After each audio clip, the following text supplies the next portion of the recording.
이 회기는 중독성 약물의 종류에 대해서 말씀을 드릴 텐데요. 네. 중독성 약물은 제가 아는 중독성 약물을 이렇게 정리해 놓은 거예요. 본드, 가스, 신너, 러미날, 대마초 뭐 이런 약물들이 있고요. 술, 담배, 커피가 있고 인터넷 게임, 도박이 있고 섹스, 음란물, 또 중독의 가능성이 있는 게 뭐 성형 중독에 대한 TV 프로그램도 있었고 쇼핑, 그다음에 선텐도 중독성이 있다고 하더라고요. 마라톤, 자해, 요즘 자해하는 애들이 굉장히 많은데, 그다음에 아드레날린, 에너지 음료 같은 다양한 물질과 행동이 중독성을 갖고 있는데, 그러면 과연 이 중독성이 있다는 의미는 무엇이냐? 중독성이 있다는 의미는 이게 그 케라케로의 도파민을 분비할 수 있는 능력을 갖고 있다라는 말이거든요. 케라케로는 우리 뇌의 가장 깊숙한 곳에 있는 이제 중격 축자핵으로부터 배측 피계부로 가는 어떤 이 가능한 신경 라인인데요. 그 신경 라인에 도파민 농도를 증가시키며 쾌락을 경험할 수 있는 능력을 가지고 있다는 것을 의미합니다.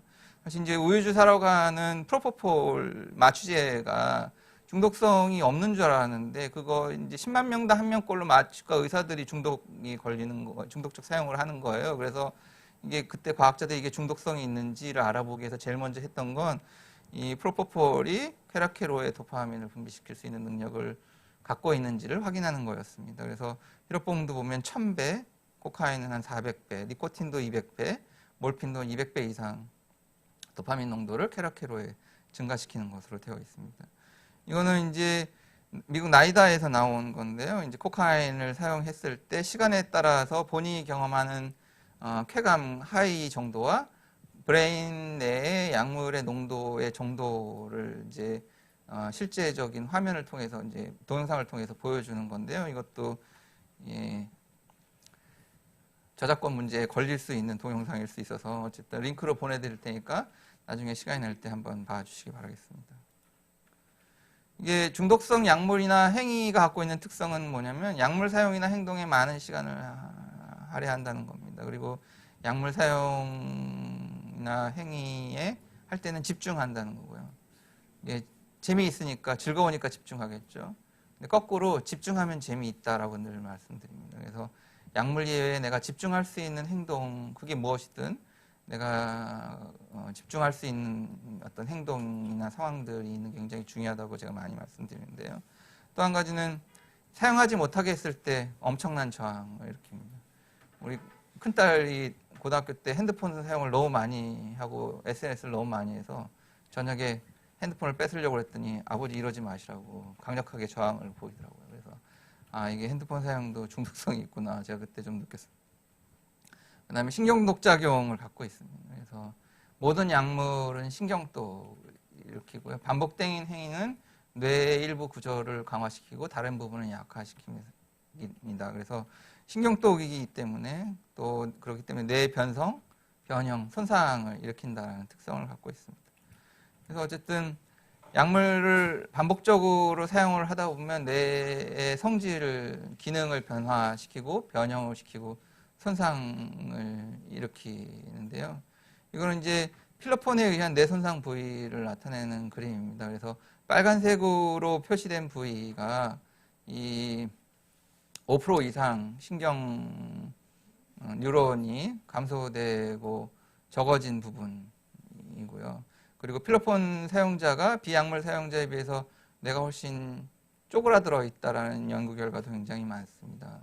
그리고 그 필로폰에 의해 뇌 손상은 기억력이 저하되고 감정 조절도 안 되고 케라케로에 악영향을 미치는 것으로 되어 있고요. 다음은 대마초인데요. 대마초의 경우도 그 기억력을 담당하는 뇌 영역의 크기가 굉장히 이게 슬라이드 바뀌었네. 예. 이게 저하되어 있습니다. 이게 그 나중에 보여드렸지만 여기가 이제 해마라고 하는 기억을 담당하는 뇌세포인데 밑에 대마초 사용자는 정상인군에 비해서 굉장히 많이 쪼그라들어 있죠. 그래서 우리가 많이 사용하는 은어는 아닌 것 같은데 일부 대마초 사용자분들이 대마초를 깜빡이라고 부르는 데는 그 이유가 다 있는 겁니다. 이것은 이제 엑스타시에 의한 뇌손상인데 엑스타시가 사실 신경독으로서 간 독성이 굉장히 강한 약물로 알려져 있습니다. 정상의 신경 줄기의 어떤 이 촘촘한 그물망 같은 조직이 엑스타시 사용하고 2주 뒤에 완전히 와해되어 있는 것을 볼 수가 있고요. 7년이 지난 뒤에도 그 촘촘한 정도는 완전히 회복되지 못하고 있는 연구 결과입니다. 그래서 잠깐 퀴즈를 좀 하고 갈 텐데, 중독성이 가장 강한 약물은 이 네 가지 중에 뭘까요? 코카인, 헤로인, 니코틴, 필로폰. 센터장님 뭐라고 생각하세요? 정답은 니코틴이에요. 이게 폐해와 뭐 이런 것들로 따지는 중독성에 대해서도 있지만, 이제 중독성이 가장 심한 약물이 무언지를 연구 결과가 있거든요. 그래서 이제 아까 처음에 지난 회기에 말씀드렸듯이 호기심으로 사용한 사람들 중에 과연 몇 명이나 중독적 사용으로 갈까, 몇 명이나 집중적 사용을 하게 될까 했는데, 담배가 3명 중에 1명이 집중적 사용을 하게 되고요. 헤로인이 그 다음입니다. 4명이나 5명 중에 1명. 그 다음에 코카인이 5명이나 6명 중에 1명입니다. 크랙 코카인은 연기 형태로 흡입하는 건데요. 코로 바로 흡입하는 게 아니라 연기 형태로 흡입하는 건데, 연기 형태로 흡입하는 경우가 훨씬 더 이제 중독성이 강한 것으로 되어 있습니다. 그다음에 알코올이 생각보다 높고, 이 사이키델릭 엑스타시 같은 경우들이 여기에 있고 대마초가 여기 있어서, 이제 중독성과 따져보면 사실 대마초 사용자들이나 엑스타시 사용자들이 알코올 사용자들은 왜 합법이고 우리는 왜 불법이냐라고 조금 억울해할 만한 구석이 있습니다. 다음 동영상은 이제 니코틴의 중독성에 관련된 동영상인데요. 어쨌든 니코틴과 코카인은 세상에서 가장 중독성이 강한 약물 중에 하나다라는 동영상인데, 쥐들이 니코틴에 중독이 시켜서 그 이후에 행동 변화를 보여주는 동영상입니다. 이거 링크 보내드릴 테니까 한번 보시고요. 이게 담배 피는 사람들의 특징이 있어요. 뭐냐면 자기 입에서 어떤 냄새가 나는지 몰라요. 이게 자기가 자기 자신을 관찰하는 능력이 굉장히 저하된다는 뜻이거든요. 이 쥐들이 담뱃재를 서로 먹으려고 막 달려드는 이 동영상 내용이 나오는데, 이게 얼마나 더럽고 얼마나 심각한 후유증을 일으킬 수 있고 어떤 문제들을 일으킬 수 있는지에 대한 생각 없이 지금 당장 내가 이것을 사용하겠다라는 강렬한 갈망감에 어떤 의사 판단 결정 능력 자체가 마비되어 버리는 경우를 볼 수가 있죠. 어쨌든 이런 중독성이 강한 약물들이 갖고 있는 특징들이 있는데요. 작용 시간이 짧습니다. 작용 시간이 긴 약물들은 별로 없어요. 효과가 빠르고 작용 시간이 짧다라는 게 있는데, 그렇기 때문에 사실 먹는 약보다는 주사로 사용하거나 연기 형태로 사용하는 경우가 중독성이 훨씬 더 강하게 나타날 수 있습니다. 연기 형태보다 주사가 훨씬 더 중독성이 강할 수가 있는데요. 왜냐하면 연기 형태는 빠르게 뇌로 그 효과가 전달되긴 하지만, 보통 뭐 2, 3초, 7초 안에 전달이 되긴 하지만 많은 양을 한꺼번에 받아들이기는 어렵거든요. 연기 형태이기 때문에. 아무래도 이제 공기 중으로 날아가는 것도 있고. 그래서 우리 사실 필로폰 사용자분들 중에 연기 형태를 싫어하시는 분들이 있어요. 왜냐하면 단 0.001g도 놓치고 싶지 않은 그런 마음이 있거든요. 그래서 사실 주사로 사용하는 게 가장 중독성이 강합니다. 연기 형태보다. 그리고 작용 시간 효과가 이게 짧습니다. 이게 그래서 금단 증상을 경험할 가능성이 굉장히 높고 쉽게 금단과 갈망을 경험하게 되는데요. 도박도 보면 훌라같이 승부가 오래 걸리는 거는 중독성이 별로 없고요. 중독성이 높은 도박일수록은 이제 블랙잭이나 바카라 같이 승부가 빨리 반복적으로 나타나는 거고, 사다리 게임도 계속 5분마다 반복적으로 경기가 지속이 되잖아요. 그러니까 어쨌든 승부가 빨리, 효과가 빠르게 지속되는 게 굉장히 중독성을 강화시키는 경향이 있습니다. 그래서 이 약물, 저희들이 사용하는 약물의 분류에 대해서 말씀을 드리겠는데요. 뭐 크게 나누면 사실 천연마약과 합성마약이다. 이왕 할 거면 천연을 해라. 뭐 이런 얘기도 있습니다. 이 합성은 불순물 많고 아무래도 이제 몸에 끼치는 해악이 더 크기 때문에 미국도 돈 있는 사람들은 코카인 하지 필로폰 안 하거든요. 인디안이나 청소년들, 돈 없는 노숙인들이 필로폰 하지 우리나라처럼 이렇게 대기업 자제들이 하고 이러지 않거든요. 예. 어쨌든 헛소리였고요. 미국에서는 드러그 스케줄링이라고 해서 5단계로 약물을 나누는데요. 1단계는 남용의 위험이 높아서 의학적 사용이 불가능한 약물이죠. 전혀 사용할 수 없는 것들을 얘기합니다. 그리고 2단계는 남용 위험이 높아 심리적이나 신체적 의존을 유발성이 높은 약물들을 2단계로 분류를 해놨고요. 3단계는 남용의 위험이 높지만 이게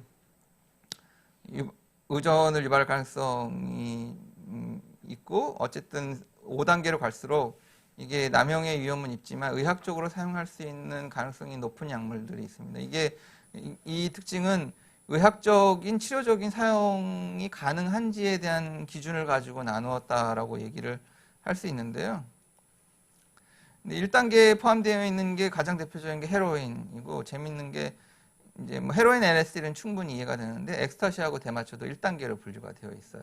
사실 엑스타시 같은 경우는 그 외상후 스트레스 장애의 치료 약물로 개발이 되는 와중에 치료 개발 단계 전에 레크레이션 드러그로 미리 빠져나가서 사용이 되는 바람에 갑자기 남용의 위험성이 강조되고 그럼으로써 의학적인 약물로 사용되는 연구 진행이 중단돼 버린 상황이거든요. 그래서 많은 사실 미국의 과학자들이 이 엑스타시 약물 효과에 대해서 아쉬워하는 경우가 많습니다. 특히 이 외상후 스트레스 군 베테랑들이 겪고 있는 이 외상후 스트레스 장애 치료에 굉장히 탁월한 효과를 보인다라고 얘기하는 분들도 있어서. 그다음에 대마초도 1단계로 분류되어 있습니다. 사실 최근에 THC가 아니라 CBD 성분 자체가 다양한 의학적인 약물로 치료제로 사용되고 있는 거에 비하면 이 대마초 자체가 1단계로 분류되어 있다는 건 조금 되게 재밌는 것 같아요. 그리고 2단계가 대표적인 우리가 알고 있는 약물들이 다 거기 포함되어 있고요. 코카인, 필로폰, 그 ADHD 치료제인 암페타민도 그리고 가끔 병원에 와서 처방해달라고 요구하는 리탈린, 그다음에 아편계 진통제들이 대부분 다 2단계에 들어 있습니다. 3단계가 이제 케타민이 들어 있고요. 스테로이드 제제 그리고 그 마약 중독자 치료 아편 중독 치료제로 사용되는 부페르놀핀도 3단계에 포함되어 있습니다. 우리 진정수면제가 4단계, 그다음에 근육이완제, 진해거담제 같은 것들이 5단계에 포함되어 있습니다.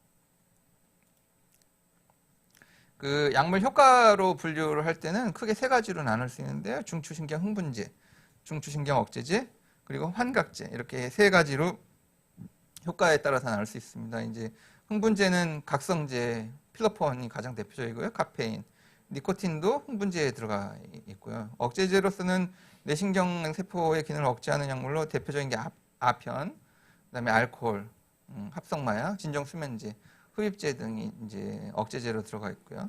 예, 환각제는 LSD, PCP, 케타민, 마리아나도 환각제로 들어가 있습니다.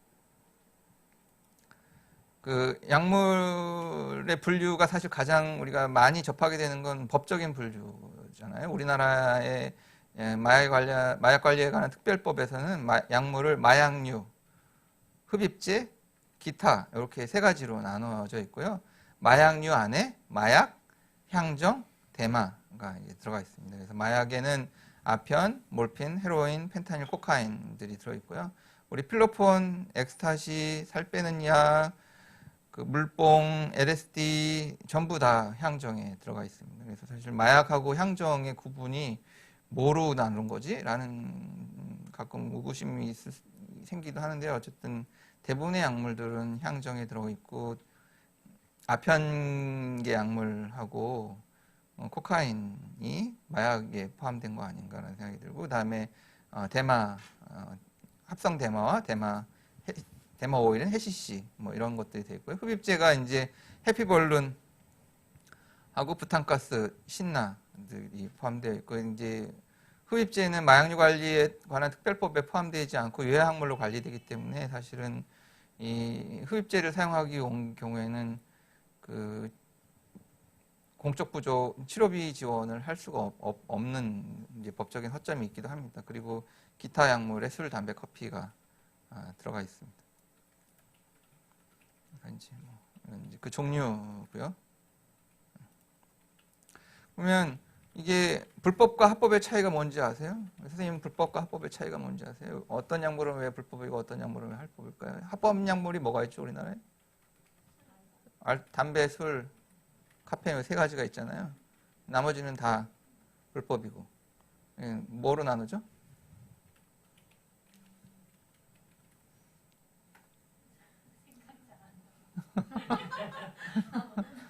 이 정도는 알아야지. 돈이에요, 돈. 세금이란 말이에요. 그러니까 세금을 부과할 수 있으면 합법이고요. 세금을 부과 못 시키면 불법이에요. 그래서 이제 사실은 최근에 대마초와 관련된 합법화가 이제 진행이 되고 있는데 그건 다 사실은 정부의 세수를 확보하기 위한 과정이다. 그 넷플릭스 이번에 마약의 도시 이렇게 보니까 대마초 사업이 합법화가 되긴 했지만 수입을 남기기가 너무 어렵다. 너무 뜯어가는 게 많아서 그걸 통해서 수입을 남기기가 너무 어려워서 그렇기 때문에 대마초를 합법화 시켰음에도 불구하고 합법적으로 대마초를 사용하는 경우보다 불법적으로 사용하는 대마초가 훨씬 더 많다라는 내용을 보고 저도 좀 많이 놀랐던 것 같아요. 어쨌든 이거는 담배든 알코올이든 대마초든 국가가 국민의 건강을 담보로 장사하는 거다라고 심하게는 그렇게도 얘기할 수 있을 것 같고요. 어쨌든 이 대마초의 합법화는 거스를 수 없는 대세가 돼버린 것 같아요. 굉장히 많은 나라에서 미국도 점점 많은 주에서 대마초를 합법화하고 있죠. 예. 그래서 합법화하니까 마약 사용 자체는 불법이 아니거든요. 이게 소지한 것이 불법이기 때문에 소지할 수 있는 대마초의 그램수를 정해주는 방식으로 이제 합법화가 진행이 되고 있는데 어쨌든 최근에는 이 치료제로서 대마 성분, CBD 성분을 포함한 약물들이 간질이나 식욕 촉진 항암제 부작용 치료제로서 이제 각광을 받고 있는데 최근 연구는 그 CBD 성분이 있는 그 치료제 안에 THC 오일 성분이 굉장히 많이 들어가 있더라 라고 얘기가 나와서 사실 굉장히 거스러울 수 없는 대세긴 하지만 이게 합법화돼서 다양하게 사용이 됐을 때 마약성 진통제로 인해서 겪고 있는 미국의 어떤 폐해와 문제점들이 다시 생길 가능성이 굉장히 많은 것 같아서 걱정이긴 합니다. 어쨌든 약물은 돈하고 밀접한 관련이 있는 거고 이거는 영국에서 약물 사용과 관련된 예산을 28% 줄였더니